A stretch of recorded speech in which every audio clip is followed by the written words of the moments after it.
So Frank, how long have you been pumping gas for a living, mate? Opened the business just before Christmas. Yep.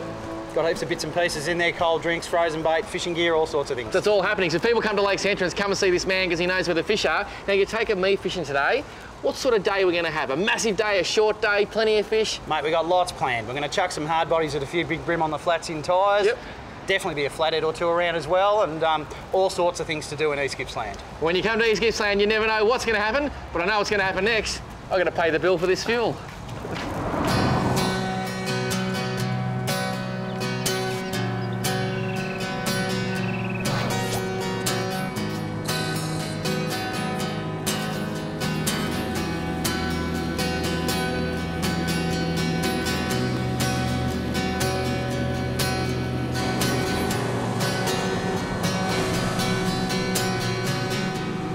So why here, Frank? Well, as you can see, we've got a really nice piece of shallow sandbank just to the left of us. The brim like coming up in the afternoons in the breeze, the feet on the shells, digging in the sand. You would think that the fish would do that at night, not in the middle of the day. Well, it's due to the breeze, gives them that little bit of shimmer, that bit of cover from them, as they have exceptional eyesight, as we discussed. It also provides a little bit of wind tide as well, so I'm guessing they can face into it and keeps their gills clean of sand while they're feeding. Just work their way up.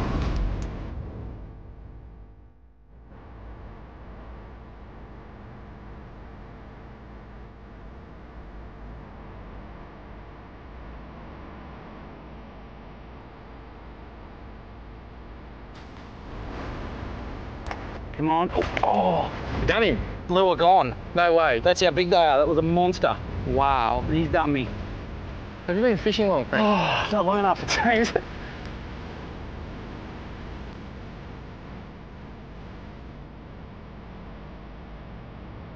You can quite clearly see the weed line there, and that's where the weed stops and the sand begins.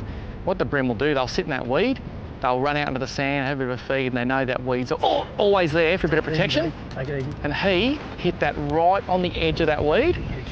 And those big head shakes, look at that for a beautiful brim, I tell you what, it's a nice fish. Oh, we're fishing ultralight line here. So I'm gonna back that drag off and just let him do what he wants to do.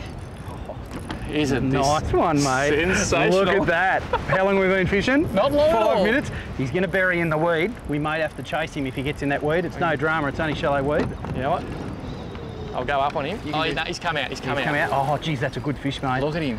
Don't lose him. No, I can't put a lot of hurt on him, can I? No, very little.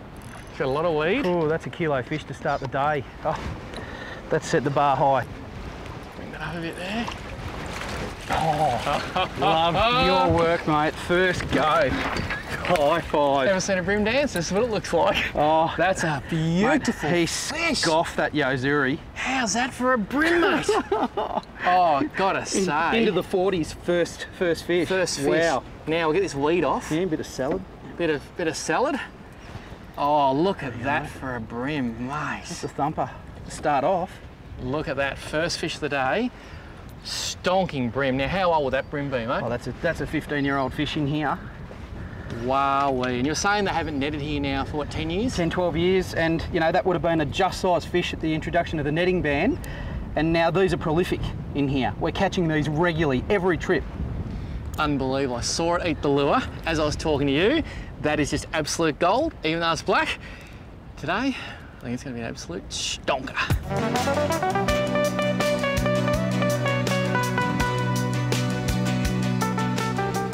You can see these grey diggings in here. Yes, I can. They're not weed, it's actually a different colour. That's so the brim are in there, finding their little bits of shell and crab and whatever. That's where he's doing his gardening. Worms, that's where he's doing his gardening. And oh, there's a big one just there on the edge of that one. Look, coming at you, coming at you. Oh, yeah. He's not spooked either, so you might get Which, is he on the right of that? No, there he is, there he goes. Oh, yeah, I see him, I see him. Only a short cast, you might just get him. Oh, gone behind Never mind, him. the wind, that's life. This colour, mate, this is the most evil brim colour. Looks like a little prawn. It does indeed. Perfect prawn imitation. But there's another big grey digging in there. I can see a big fish on mine. Yeah, there he is. Oh, look at that. I actually saw him come in while you were talking. There's another fish behind him. Awesome. I saw the shape, I thought it can't be a brim. It's a big one. And then I actually saw it eat it, I reckon. The spotters are just unbelievable, and there's some weight to this. Oh, look at him. Oh, what is it? It's a flatty. It's a flatty. It's a And there's a big brim behind him. Look at the size of the brim. Behind it. Have a cast at the brim. I've got to do it. Oh, yeah, look at the size of the brim behind him. If you can get up, look at it. Oh, he's spooked. Nah, He's straight spooked. away. Yeah. There's Nice a flat. flatty though. I'll get that net because he will. There goes the brim. Wow, I saw this fish. He's a nice flathead. I saw him come up and eat it. Big mouth, and that's why I saw him so well. And the size of the brim following him, mate. It was huge. It's a beautiful little dusky. Lovely. Nice. Now tell me the dusky flathead story of Lake Tyers. What's the deal with size and stuff? Well, they've introduced a slot limit. Yep. So DPI Victoria were concerned that there were too many of the big females being removed. Yep. And alternatively, too many of the small males as well. So what they've done is they've created a breeding profile basically, so that we've got lots of fish under 30 available for breeding, which are usually males at that size, and lots of fish over 55, which are guaranteed to be females at that size. So if you catch a big one, you've got to put it back. Got to be put back as less harm as possible, even if it means leaving the hooks in it, because they'll rust out without damaging the fish. Whatever you need to do, it's got to go back. Well, it's got to be a good thing. How beautiful is that fish? Look at that, just wanders away. He's going to sit on the bottom.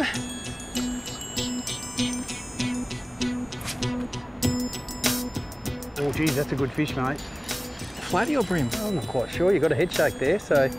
Flathead would be my tip. Righto, he's buried in the weed, is he? Good head shakes. I can't. Oh, it's a flatty. It's a flatty. Yeah. It's a flatty. And you can tell straight away from those head shakes. Yeah. Oh, now I've got 4-pound leader here, instinct fluorocarbon. Not great when it comes to a flathead's teeth and gill rakers, but just have a look at that fish, just the way he's shaking his head there. Look at him. He would just shake and shake his head trying to spit that lure or break my lead. I'll just slide him over the net. Whoops. And that is just gold, my friend. We'll see if we can slip him straight on the deck. Up. Oh, look at that. Got the lure out and all. Frank, you've done well. Now, flathead are not easy to handle because they've got some nasty spikes. This is a trick a friend showed me once. If I can get around and just do this and find his bottom, which is about there, I shouldn't. If you get the opportunity, go to your local tackle store and buy my new book, Fish Handling 101 by Paul Worsling. It is a great read, trust me. We might cut, I'll hold the fish properly, and then we'll come back. You can see my beautiful work.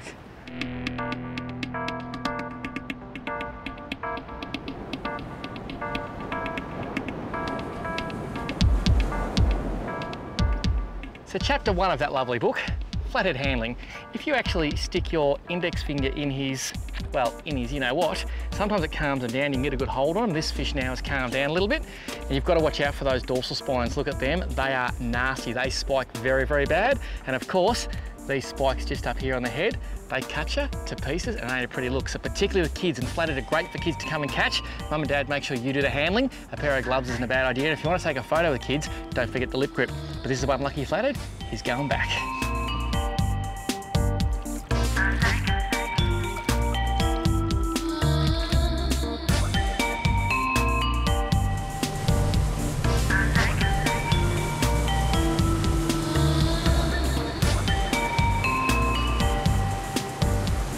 The beauty of local knowledge, I just can't get enough of it. We're catching some beautiful fish, seeing a lot of fish, then Frank says, let's move. He knows when the flat's been worked enough. Now he's saying we go about 2K around the corner, the wind will be in the right direction to make it even easier to fish. But he reckons there's a whole stack of fish there too. This guy, he's pretty good. You want to look him up if you're ever in this part of the world.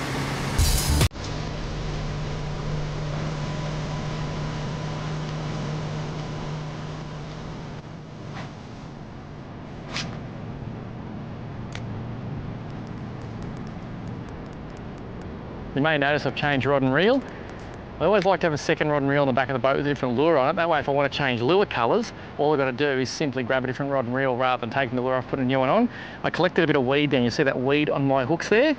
Every 4th or 5th cast you're going to get weed, but just persevere, because the reason the fish are here is because the weed is on the bottom, and the reason that weed's moving through the water column is the wind, the swamp, dig it up, etc. So, work through the weed and you will catch fish.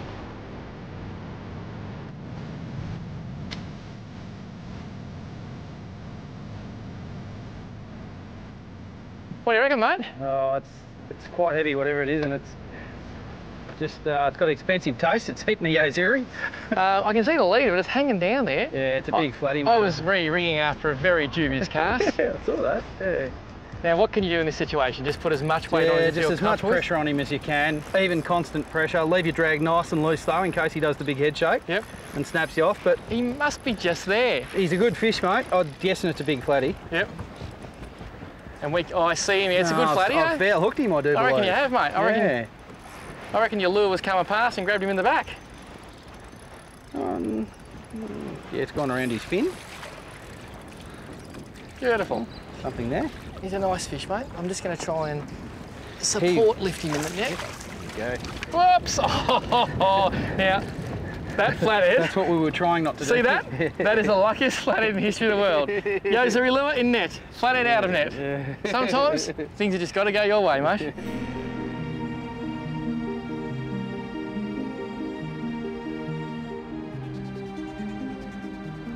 Well, seriously, Frank, what's going on? Christy's going to think I always eat like this when I'm on the road. Mate, I gotta say, my buddies from the Waterwheel Tavern said come down, check out this beautiful platter that they've offered us up today, check out the excellent fishing we have here, and it's all gonna happen, mate. I see bugs, I see prawns, I see oysters, I see flathead tails. The bad news to my crew, I do love you both, but we've eaten half of all I got set up. But there's one secret left, Paul, that I haven't told you. Tonight, we're going wading out in the shallows in the lake, in the dark, using little handheld lights, and we're gonna catch some of them.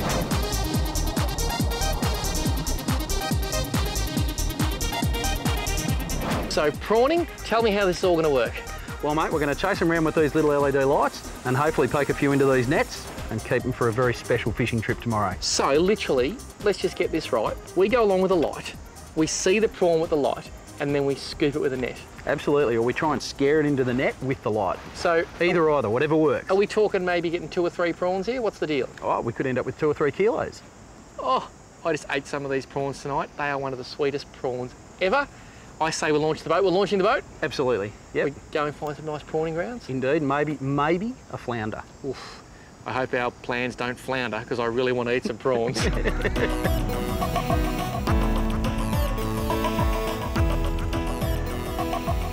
So Frank, if people want to come to Tyers, do some prawning, catch some flounder, just look around, what are the essential pieces of equipment they need? Well, a good quality fine mesh prawn net is the first thing you'll need. Yep.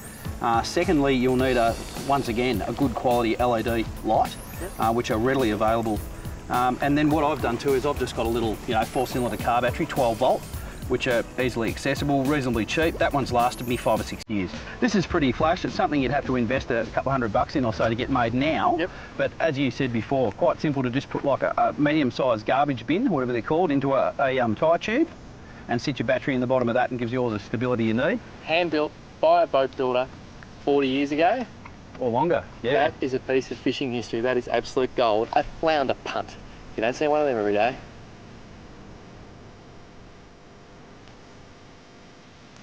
Okay, so follow me. We'll just walk up along this edge, see the land there? Yep. So we want to head that way. It's going to get deep over there pretty quickly. So what we do is just have our LED light. Quite often you can scare them up Oh, like there that. he is. Scare them up on the surface, and you quite often get a shot at them. If you don't, yeah.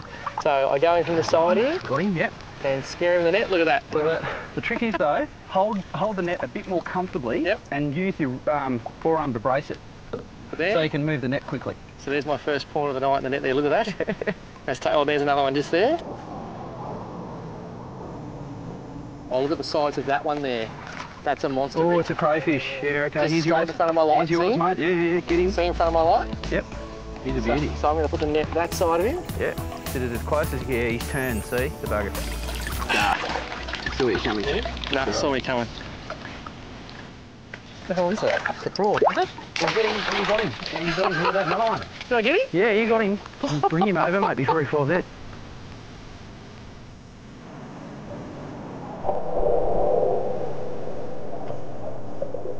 Okay, got a situation where a prawn is buried here. I'm going to try and grab him by hand. Oh, nice flat here. Nice flat. Go over the top of him and lay it hard. That's it. Got him. I did So look at that. Throw him in the net and give him a wash. Give him a wash. I caught a prawn. Five hand. With the bare hands, he's in there. There he is. You know what? He's still hard to get out. Yeah. But I got a prawn with You bare got him. hands. Well done. That is mind blowing. I've always known you can get him with the net, you can get him with the light, but to see him actually buried, there's another one back there, and just throw the hand over, It's something I've never done. That's the great thing about fishing. It's the great thing about coming out and doing this sort of stuff. You're going to do things you would never, ever have done before in your life. You're going to see things you've never seen. And as we said before, better than sitting on the couch watching a late night movie, isn't it? Absolutely, mate. Got to walk that steak off from the tavern somehow. Oh, I think we better do it.